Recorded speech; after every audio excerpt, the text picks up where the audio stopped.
Hello and welcome back to Entropia Universe. So I've teleported over to Osiris, or Osiri, and I'm also going to munch on a candy. So hopefully it doesn't obstruct my voice too much. Actually, yeah, it's doing a pretty good job. I apologize, 1 second.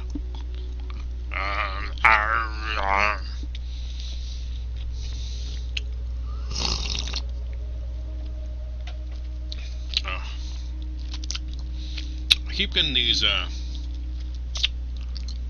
reason candies, and they're just so addictive.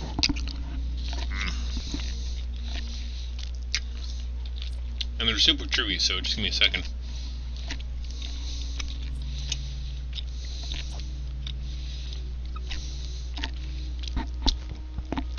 Now, I'm going to show you guys.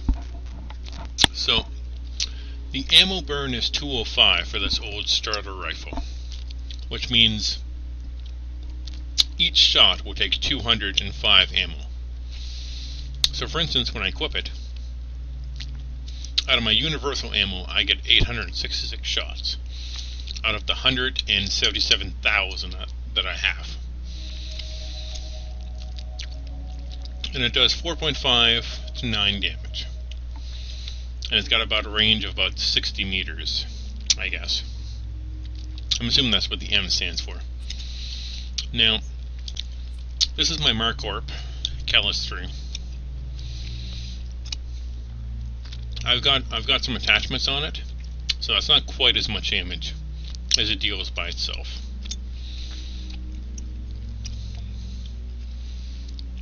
And it burns. Ah, there we go. The candy's finally gone. Apologize. It burns 751 ammo per shot, but it does 18 to 36. So if we equip this, you see I've only got 236 shots out of that. That's why I've got this. As soon as I run out of these, it's going to start drawing from this. Now, another important thing to do is, you see learning period damage and learning period hit. So I've got not anymore and not anymore. So I don't get any extra bonuses from that. I'll still gain experience in those areas, but I won't gain any extra. And what you want to do is, you want to keep an eye on that. So whenever it says your ranged hit goes up, you want to see if you're still getting any extra bonuses.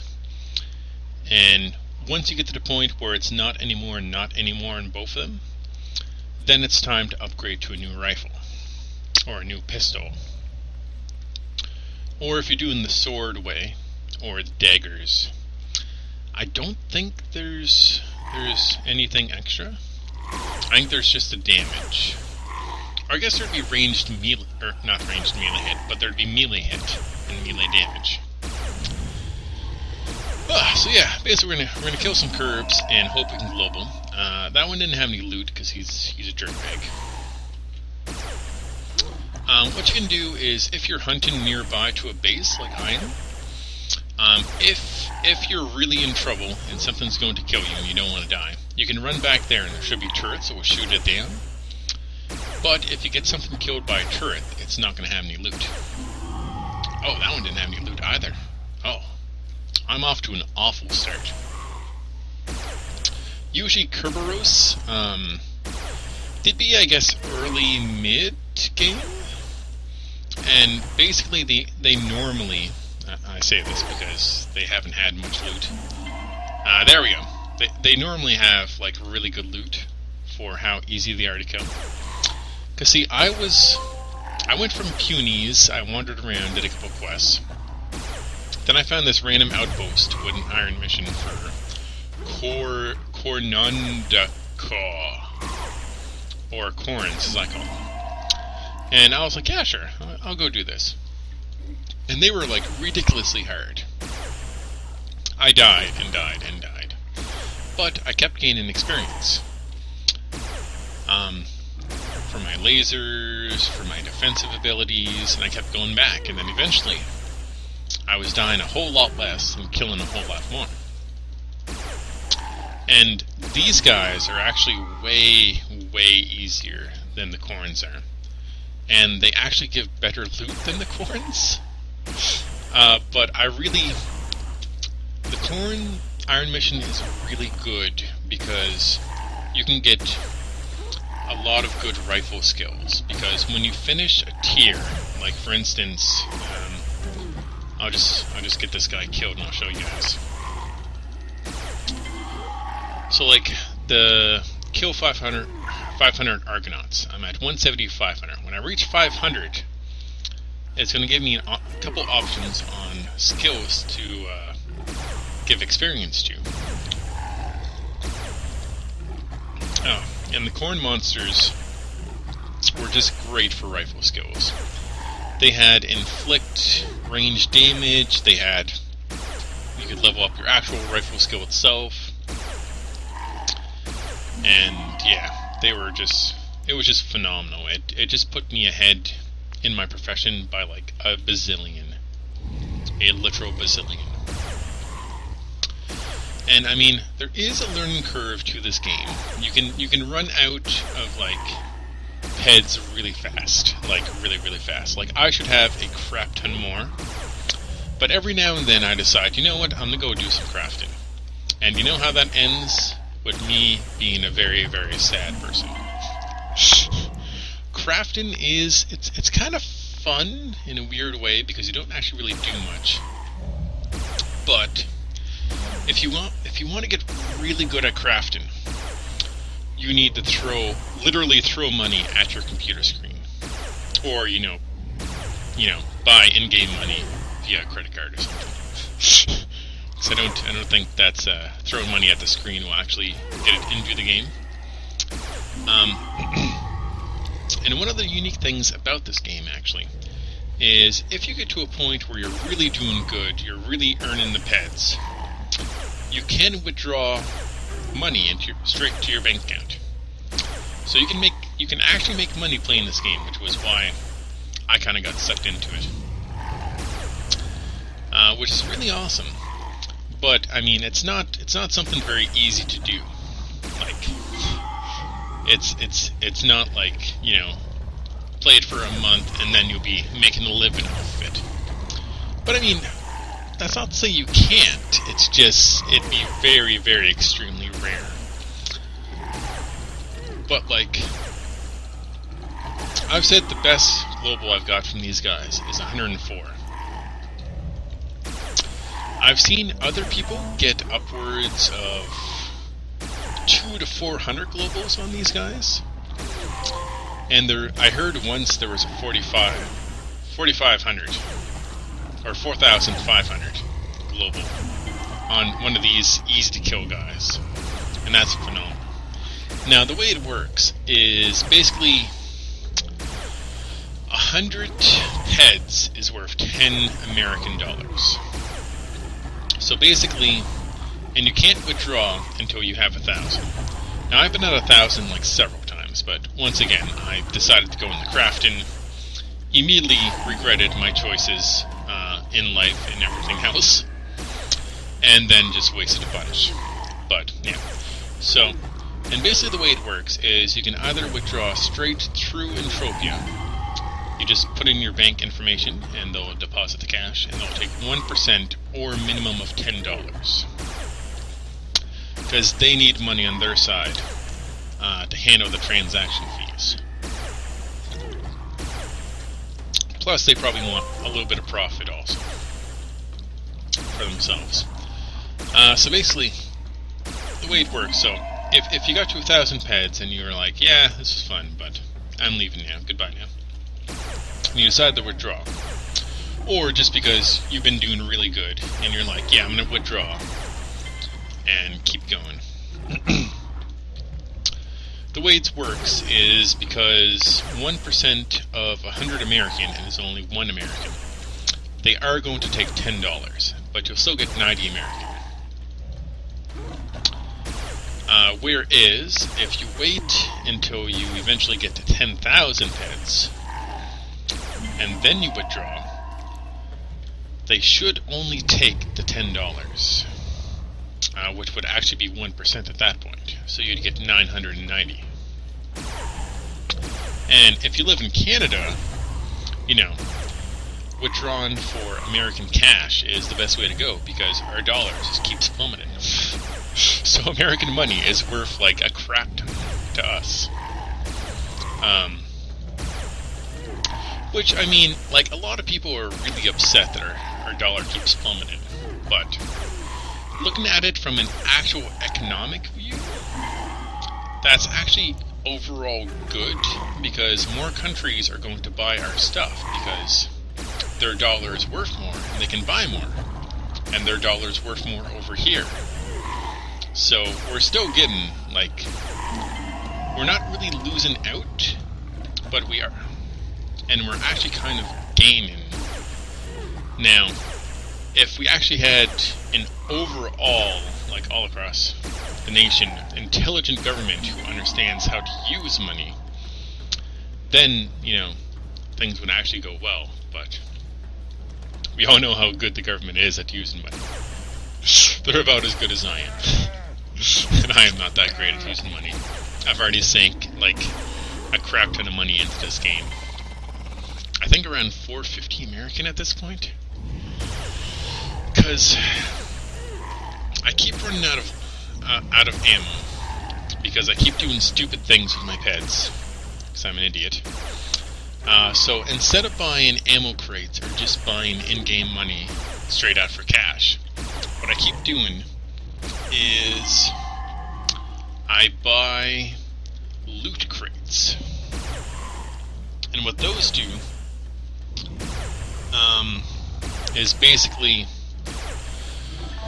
almost everyone for sure has ammo in it. And basically then you have a chance to get like rings, pills that will help you. Like there's experience pills, defensive pills, offensive pills, and all that stuff. You can open pets, which pets is kind of a money drain too. But I mean, they're super awesome too. Like I'll show you the one I've been working on, Summon Pet. Like, just look at this adorable little pup. I've got 100% affection, so I was able to rename him into Mega Pooch, and it's just adorable. And check out this dance. There we go. Look at him dance. It's so adorable. Oh my god. Alright, I'll dismiss him for now because while hunting, I don't really have time to, like, you know, play around and do stuff with the dog. So I kind of feel bad. But yeah, they're super adorable.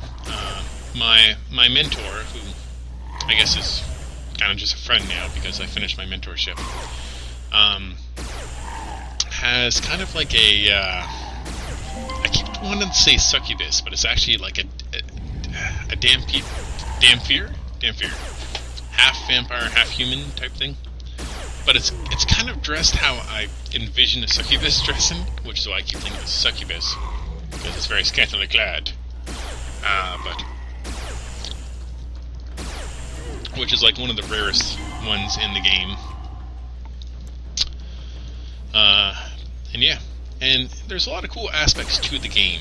Like, if you had like a lot of money you could just throw at the game right from the get-go, you could probably go really far really early on. There's different land areas you can buy, and you can tax people who hunt on them. And you can build DNA of certain creatures, and that way you can have them on your land area to spawn. And what you can do is you can give them fertilizer, which will put up their maturity, because this is a level 4 Kerberos provider. So this, on average, should give me better loot than a level 3 or a level 2. And this guy is another level 4. And you can get level 7s, which are old alphas. And then you can get like level 16 and 17 prowlers. So I can basically handle everything except for the prowlers. I'm getting kind of close to being able to take out a prowler. on my first try, but it usually does take 2 tries. So if you have a look here, this is the rookie chat. So there's going to be like a lot of people either just kind of arsing around or actually asking real questions and hoping to get answers. So that's a good place to go if there's useful people online. If there's just annoying people, then just ignore the chat, go to Google, and be like, Google, yo, Entropia guide to laser rifles. And then you'll be able to find like a list of like what laser rifles you should be using at what skill levels, which is super helpful. Like, I'm using a Murkoff tree, which I shouldn't really be using. See, the issue is with the Murkoff, I've outgrown the 3, 4, 5, and 6, but I'm not at the skill level yet to handle the 7. And I keep seeing all these other awesome guns that I want when I'm looking at the list, but I can never seem to find them in the auction house, and it's super annoying. Which is why I hate limited guns. Because if they weren't limited, I could just keep buying, or I wouldn't have to buy. Go to the auction house, hope the gun's there, and so on. Now, what I did at the start of the game, which probably almost killed my hand, is basically I would click like a madman, and just like click, click, click, click, click, click, click, click, click, click. There's an auto use tool. So basically, all I do now is I set up my auto use tool to 1. I will pick a target. I will click on their health bar that I drag out. I'll hit 1, and it will just auto attack. But the game's kind of stupid because it will keep shooting that area even after you kill it. And wasting ammo that's something you want to avoid at all cost. So what you want to do is you want to keep your hand nearby wherever you decide to put your auto use tool, and just be ready to turn it off as soon as the creature dies. Come on. Well, this was a good one. This was a miniature global. Because you can see I've almost got 40,000 weapon cells and almost 2,500. So that was almost worth like 7.5. And I guess a thin wool, that's almost a ped, I think. Yeah, it's 1.25 peds, yeah. So I almost had 10 peds there, actually. But I really want to get a global before I stop, just to show you guys. Because, it's just so amazing and, like, so, like, I don't want to say addictive, but it's like, I guess like those commercials that like, not like mind control you, but plant subliminal stuff in your head. That's kind of what I see, like the trumpets and the zooming in on your loot, because you're like, you just get such a rush when you finally get one. You're like, yes! And like some days you'll be hunting, and all you're gonna get is these mini globals, like the one I showed you. Other days, like, I've gone on hunts. Basically, a hunt for me is whenever my damage attachment breaks because it has a durability. Then I go back because I'm doing less damage. And sometimes on hunts, I'll have 6, 7, 8 globals. Other times, I'll have none. It's really just all up to luck. And like the higher level stuff you fight, the better the globals will be. But overall, Kerberos are really good for loot-wise and global-wise. So I do like coming back to them. I'm actually, yeah. And basically, if I do convince some other friends to join up, once they're bored with the punies, I'll probably take them over here, take my starter rifle out, basically let them get a feel for like the different levels, like level 2, level 3, level 4, till they see what they can handle on their own. And then basically when you hunt in a group, if you're hunting really tough stuff for everyone, you all want to focus on the same one, kill it, everyone gets a little bit of loot. But if you're hunting stuff like this, and your friends can take care of themselves, and like hunt the smaller stuff, and like basically I usually go around hunting the bigger stuff to make sure that they're not, you know, fighting a Kerberos mature, and then like a level 6 just comes up behind them and is like raving them from behind and killing them. And basically, yeah, you want to focus on different stuff if possible. That way you can clear an area as quickly as possible, and hopefully you'll get a bunch of globals, or at least a couple. And yeah. So yeah, there's a lot of different stuff they can drop. They drop 2 different kinds of guns that I've found so far. On globals, there's some chips they drop, which is a whole different other thing. You can like implant like chips to help you in different areas into your noggin. But I kind of screwed up because I bought a starter pack. I didn't know how to use most of the stuff, so I got rid of a bunch of it instead of like googling what to do with it. And like I really screwed myself over by doing that. But yeah. So I bought the platinum one, the best one, which was like 60 USD, which was actually pretty good. You got 10 loot crates, which gave me about 100,000? Yeah, it would have been about 100,000 universal ammo. I got the starter rifle that I showed you guys. I got a small damage attachment and like a sight and a scope.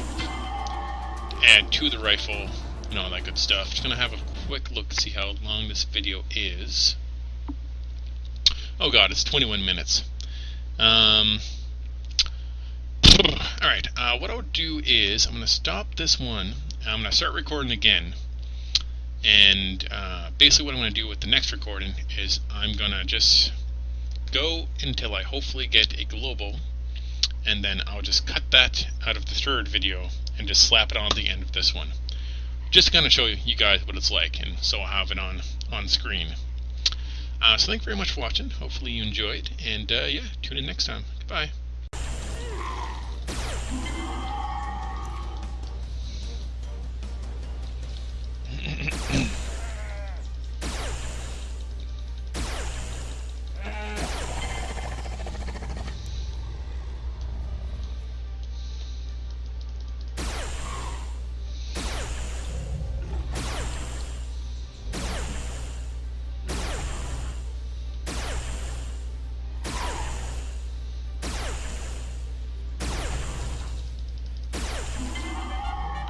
Nice.